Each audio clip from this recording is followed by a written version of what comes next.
Este mateix matí hem registrat un prec dirigit al govern municipal en el qual demanem la instal·lació en el termini més breu possible dels Jocs Infantils de la Glorieta votats pels i les escolars d'Ontinyent fa 2 anys i mig. En octubre de 2018, els xiquets i xiquetes d'Ontinyent van votar quins Jocs Infantils volien per a l'espai multijocs d'ací de la Glorieta.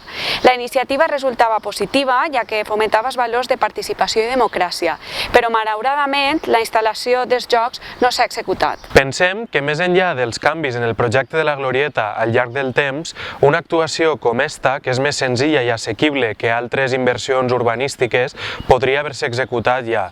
En novembre del 2020 es va anunciar que es redactaria el projecte i s'invertirien fins a 200.000 euros per a millores en la vegetació i en els jocs infantils d'ací dels jardins de la Glorieta, però estem a meitat del 2021 i seguim sense novetats al respecte.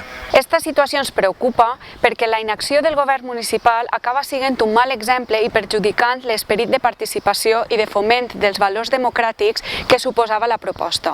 Al igual que passa a Ontinyent Participa, el que dona valor al programa és precisament que els projectes que es voten acaben portant-se a terme en un termini breu. Per això, el nostre prec té com a objectiu recordar la qüestió i insistir en el seu compliment.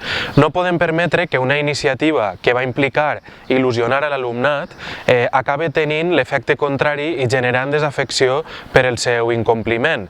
Fer realitat un projecte que voten els xiquets i les xiquetes d'Ontinyent ha de ser doblement prioritari, i més encara quan fa 2 anys i mig que estan esperant-lo.